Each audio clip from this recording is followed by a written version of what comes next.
I remember when we went to this party, the crew, Rich, Fred,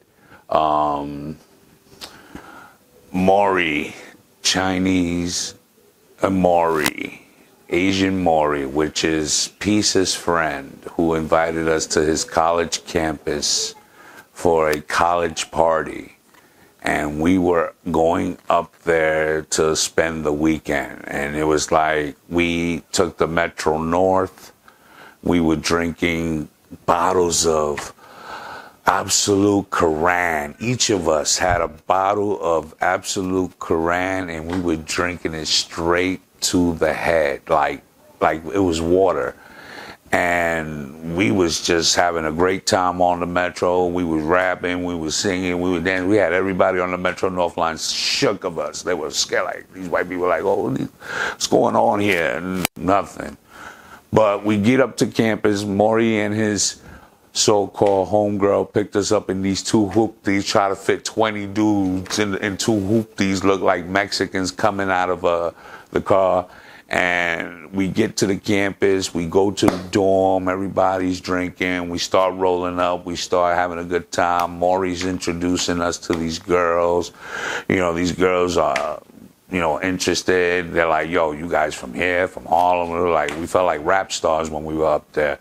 And we was drinking, we was, so now we getting, later on in the evening, we going now to the party. And the party was in some community room on campus, we just took over the place, and we was dancing with all these girls. When we walked in, it was nothing but girls. No boys, just girls. I was like, yo, Maury, you sure we in the right spot? And he said, yeah, this is cool. So we started dancing. Everybody broke off into crews and started dancing with each chick. I had a shorty. I was getting my grind on. Everybody was drinking and smoking, and we was filling up. And now the time for me to end the evening was, you know, I'm ready to get some air, man, because the Absolute Quran just kicked my ass. Like, oh, my God. And I'm trying to get out the dance floor, and all of a sudden, I'm dancing, I'm walking through the room. I'm, you know, a little saucy, so I'm apologizing if I'm bumping into people because I'm feeling out of it.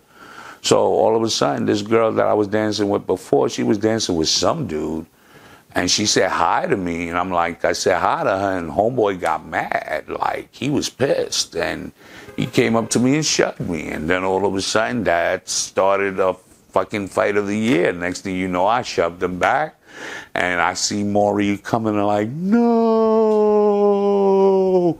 get in front of me, and I just fling him like nothing. Just fling him to the side, and next Richard comes, you know, fling him to the side. Then Banks come, and he said, no, I'm going to get in front of you, Lou. I'm not going to run into you. Whoever swings, we're going to swing together. That's what I needed. That's what I needed. Banks coming to the rescue and say, yo, we're going to go down together. All right.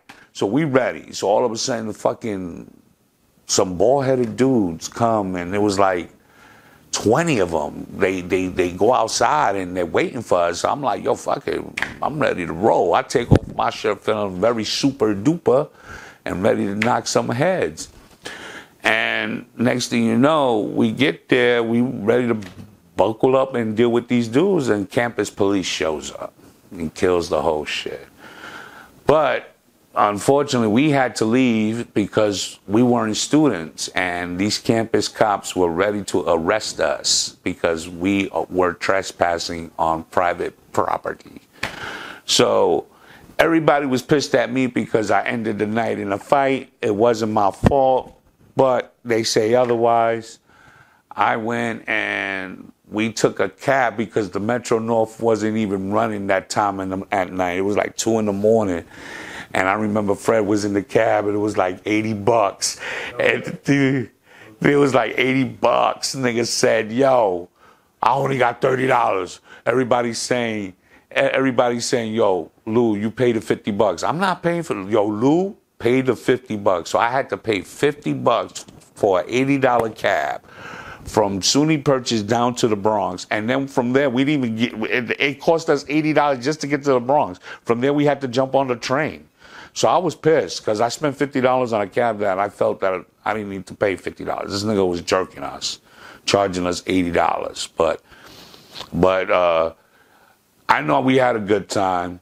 We had a great time. It was just the end of the night. Everybody blames me for that end of the night, but that wasn't my fault. You know, shit happens, and, you know, you got to let things go on the way it happens. But I remember that shit was crazy, though, and I was ready to knock some heads out, but nothing came of it. But the crew had a good time, even though they were mad at me at the end of the night because they felt that I fucked everything up. You know, the only ones that were able to enjoy somewhat of something was Nobi No, God rest in peace his soul, and Trip. They stood. They were the only two that stood behind on campus. Everybody else left. And when I spoke to Trip and I asked him what happened, you know, he said it died, like literally died. So he just slept the night, chill with Maury and them overnight, and then came back home the next day. Nothing popped off. So that's what I remember from back then. Peace, my peoples. I hope that you enjoyed the video. Please don't forget to like, share, subscribe and hit that notification bell so you will always get an alert when a new video drops.